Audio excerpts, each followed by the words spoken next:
Yang di rumah, benda yang paling berharga itu apa?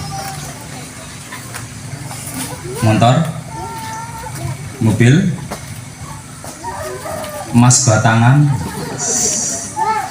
ya mas-mas, mas beci yang di rumah. Kira-kira nggak ada yang berharga. Apa? Nyawa. Nyawa kan bukan benda. Nah, Mas Supri, wah. Yang berharga biasanya dalam setiap rumah keluarga itu memiliki sesuatu yang berharga. Misalnya pada hari inilah, sesuatu yang berharga dalam hidup kita atau kita memperingati hari ini adalah menghargai patung Bunda Maria. Jelas itu kan? Maka ketika kita memiliki sesuatu yang berharga, kita biasanya menempatkan di tempat yang spesial. Kalau misalnya Bapak Ibu bawa uang, nggak mungkin kan uang itu cuma ditempelkan di sini gitu kan. Pasti dimasukkan ke tempat yang aman, yang berharga, tidak terjangkau dari apapun. Pasti seperti itu. Lalu kalau kita memiliki sesuatu yang berharga di rumah, misalnya kita memiliki di rumah ada emas, itu kan kalung emas atau gelas emas, pasti kita menempatkan di sesuatu yang berharga, di tempat sesuatu yang penting, misalnya di dalam lemari, tetapi ditumpukan paling atas biar tidak terjangkau oleh anak-anaknya, misalnya kayak gitu. Kalau nanti anak-anaknya tahu bahwa di situ ada emas, bisa dijual. Kalau di gereja, kita sebagai orang beriman menempatkan Bunda Maria itu juga sebagai sesuatu yang berharga karena sebagai Bunda Kristus. Maka patungnya pun kita juga tempatkan di sesuatu yang spesial bagi kita. Biasanya kalau di gereja-gereja itu ada patung Bunda Maria diletakkan di pojokan supaya mengingatkan bahwa Bunda Maria itu memang bundanya Allah, orang tuanya Yesus. Kita tempatkan sesuatu. Gak mungkin kita menempatkan Bunda Maria itu di depan altar lalu di bawah. Pasti kita akan memberikan sesuatu tempat, meja atau apa agak sedikit naik gitu kan. Tidak mungkin kita menempatkan Bunda Maria ataupun patung Yesus itu di bawah, di lantai. Pasti kita menghargainya, diletakkan di atas supaya kita juga bisa mengingat ini loh Bunda Maria. Dan biasanya patung Bunda Maria juga kita tempatkan di sesuatu yang sangat spesial yang bisa dilihat, dijangkau oleh banyak orang. Dan pada hari ini kita sebagai satu stasi, kita sebagai satu umat Kristiani memperingati 8 tahun mendirikan Gua Maria. Itu tidak tanpa alasan, biasanya ada sejarahnya.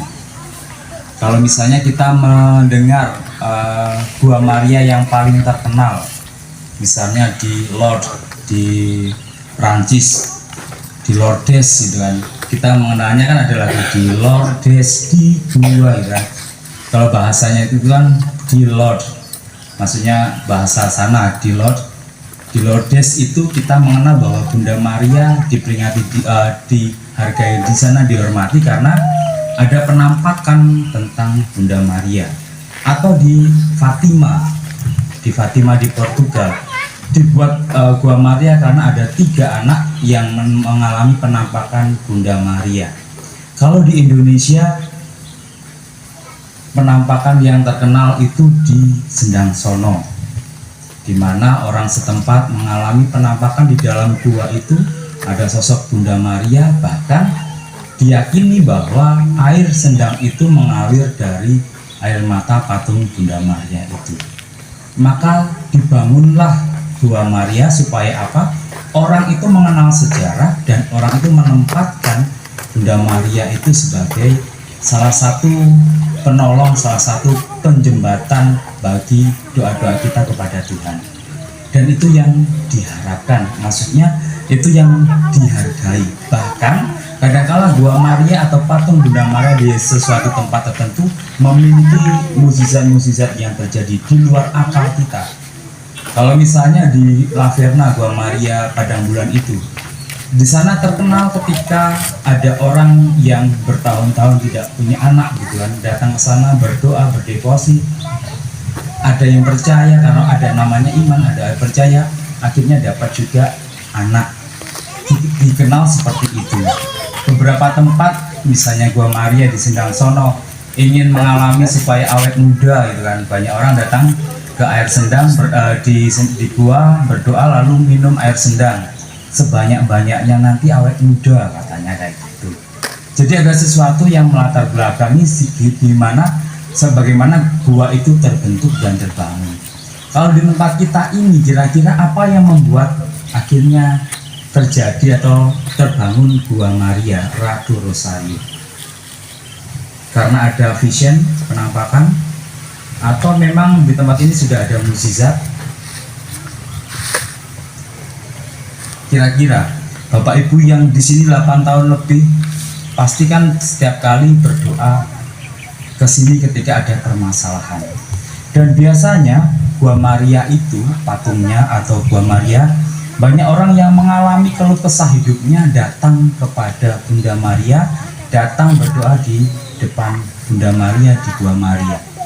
Biasanya orang mengalami kedamaian karena biasanya di setting atau dibuat Gua Maria itu sedemikian rupa sehingga orang yang berdoa di situ itu mengalami kedamaian. Karena kalau kita bisa menggambarkan atau kita biasa mendengar, kalau kita meminta sesuatu, misalnya minta kepada Tuhan kok jarang dikabulkan gitu kan, kok lama sekali. Karena orang meminta permohonan kepada Tuhan, mungkin banyak orang seluruh dunia itu meminta kepada Tuhan untuk mengabulkan doanya. Tetapi melalui Bunda Maria kan katanya kalau lewat Tuhan itu langsung dari pintu, kalau Bunda Maria lewat jendela gitu kan. Memohon kepada Bunda Maria supaya disampaikan doa-doanya. Maka ketika kita kayak berdoa rosario, kita berdoa rosario itu kita bukan berdoa untuk Bunda Maria atau kepada Bunda Maria, tetapi kita berdoa melalui Bunda Maria. Kita berdoa melalui Bunda Maria, bukan kita berdoa untuk Bunda Maria atau kepada Bunda Maria. Melalui perantaraan Bunda Maria, kita berdoa bersama Bunda Maria. Itu yang dikatakan. Maka pada hari ini secara spesial kita merayakannya. Pasti ada sejarah yang terbangun, sejarah yang membuat akhirnya stasi ini mendirikan Gua Maria. Sejarah itu tidak pernah akan kita lupakan, dan karena sejarah itu yang hidup, maka sejarah itulah yang kadang-kala harus mengalir dalam hati kita. Dan kalau misalnya pada hari ini kita mendengar Injil tentang Matius, tentang ladang dan anggur. Ladang anggur. Tadi kalau dihubungkan, Injil itu menceritakan bagaimana seorang tuan yang dengan anggur. Kalau misalnya sudah di dalam satu keluarga, pertama merayakan ulang tahun gua, yang kedua kita juga selalu diingatkan untuk jangan jumu-jumu untuk tidak melihat orang lain sebagai saingan dalam hidup kita, terutama iri hati melihatnya dalam kehidupan kita. Selalu berpikir kenapa orang itu lebih tidak mendapatkan hasil, tetapi orang yang hanya duduk diam tetapi menetapi diri kita, bagaimana kita sudah bekerja susah payah. Kemuliaan kepada Bapa dan Putra dan Roh Kudus.